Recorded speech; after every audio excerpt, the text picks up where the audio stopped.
The final looping construct that we're going to look at is one of the most powerful and one of the most used, and that is the Foreach loop. So that means we're going to go through and look at something for each number of an item, in particular in an array. That's what we're going to loop through. How can we use a Foreach loop in a real-world example? Well, let's actually preview our website. Let's preview our site as we have it right now. So we've got all these looping constructs. We've got all these numbers that are counting here. Let's go ahead and remove those, or at the very least, just comment those out. So we'll scroll down here and we will comment out our echo line. So we'll leave that commented out, go back and refresh. Looking at our left-hand sidebar here, you'll see we have the Twitter icon. So if we right-click on this and inspect our element here, we're actually going to see that the class is an icon and then Twitter in the class name. Well, let's take a look at our styles and see what we could do to change that, or maybe to add more. So we'll switch over, look in our CSS folder and look at the styles. I'm going to actually go down here, line 222. You'll see sidebar, social icon, Twitter. It's got the background position at 0, 0. If it was Facebook, it moves the background position of the image around. So it's actually using the social icon's image and simply moving the CSS position to give us a different icon.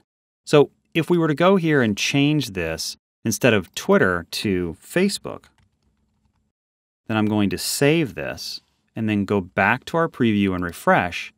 Now you'll see it's a Facebook icon. Well, we don't want to replace that. We want to add more than just Twitter. So we have Twitter, we have Facebook, maybe we have Google. So let's say we add those three.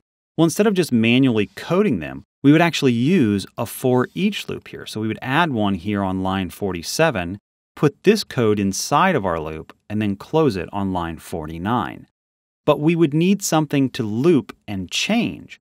What we're going to change here is just this span class, just Facebook to Twitter, so on and so forth. Well, we need to loop through something, so we'll create ourselves an array. So let's create an array on line 24, and we're going to call it social icons. Now, that's going to be set equal to an array, and that array is going to be just a list of strings. So the first string is going to be Twitter. The second one will make Facebook. And then we'll make our third one, actually let's close that single quote, then we'll make our third one Google. Okay, the way that we're getting these names is we would look in our styles and see what they're called. So here's Twitter, Facebook, Google, LinkedIn, Instagram. We will add Instagram here in a minute. So let's switch back over to our index.php. We've got our social icons. Now we need to loop through those social icons and change the class name on our list tag or on our list item. So we'll start by using the Foreach looping construct. We define that by first opening up our PHP tags. So PHP, we'll go down, we'll actually close it down here. So question mark. Now we've closed it. So this is all inside of PHP. This we don't need to be in PHP. So we can either do that by using echo and then a string, or we can close it out after we've started our for loop. So let's actually just go ahead and close it out now. So we're going to actually close it on this line. This will be a string, and then we'll open up our PHP again to close the Foreach loop. Okay, so how do we do a Foreach loop? Well, we start with the keywords for each all together. Then open and close the parentheses, and then open up our curly brace, just like we've done before. Now anything inside of this Foreach loop here is going to run when this runs. Then to close it out, we simply use the same curly brace structure that we used in a for loop. So now our arguments. What are our arguments?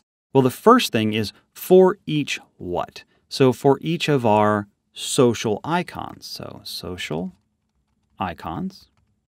And then we need to have it run, and for each of these, we're going to have it come up as a different variable through each pass of the loop. So it'll be for each social icons as, so we use the keyword as, and then a new variable, a local variable just for inside the for loop, and we'll call it icon.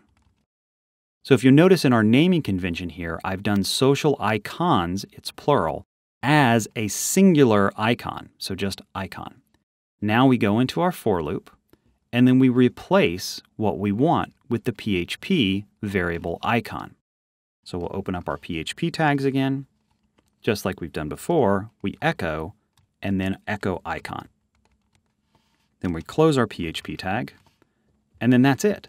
So now what this is going to do is it's going to come into line 48, and it's going to say for each social icon. So each social icons, well, what's in social icons? We have 3 separate strings. So we have Twitter, Facebook, and Google. So then it goes to the as keyword. The as keyword on line 48 says each social icons as icon. So icon is going to represent whatever the value is. So the value in this particular case is the string, which would be Twitter, Facebook, or Google. So then it jumps down to line 50, produces our list tag with the anchor in there and then the icon span, except we're changing the class. Instead of saying just icon Twitter, icon Facebook, we're going to loop through and print out Twitter, Facebook, and Google. Then we're going to close our loop on line 52, and that should do it. Let's save this and see what it looks like. Switch back over and refresh.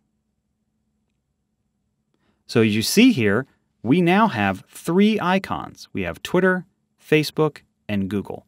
If we inspect the element here, you'll see that it's actually 3 separate list tags. So here's 1. Scroll down here. Now that one is Facebook, and this one is Google. So now we have Twitter, Facebook, and Google. Well, let's say you decide to get rid of Facebook. Let's say you want to replace Facebook with, I don't know, Instagram. Well, that's easy to do. We just simply switch over to our code, go up to our social icons, and then change Facebook to whatever the class is. In this case, it is Instagram. So we'll go index and change it to Instagram. Save it, go back and refresh.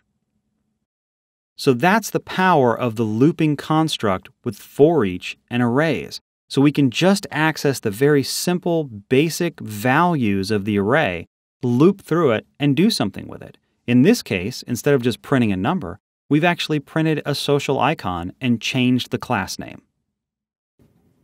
I think this is a good stopping point for us. As far as the basics go, you've learned quite a lot so far. Soon, I'll be back with you to discuss built-in and user-defined functions, includes, exceptions and error handling, and even more of the basics of PHP. Remember, work hard and have a little joy.